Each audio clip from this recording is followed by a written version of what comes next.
Monique and her dad built a hang glider together. I have to say that would be super cool to be able to build a hang glider yourself. I wouldn't go off a very big hill, but anyways, after testing the new glider for safety, the glider was ready for the first big flight. Monique jumped off a tall sand dune and traveled in a diagonal line from the top of the dune toward the ground. She flew a total of 137 feet and landed on level ground uh, and landed on the level ground at a spot 150 feet from where she took off horizontally. So this is kind of the diagram, right? So 105 feet rather. So she flew, 137 feet. Nothing fancy here. They're just still kind of testing it out. She's not going to be, swinging in circles or anything yet, but just 137 feet flight path, and it's 105 feet horizontally from where she took off.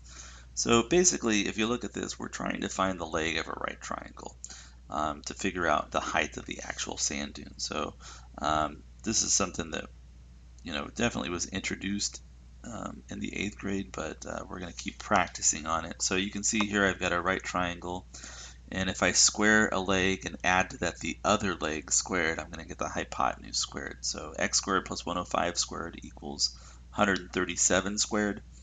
I next subtract 105 squared from both sides.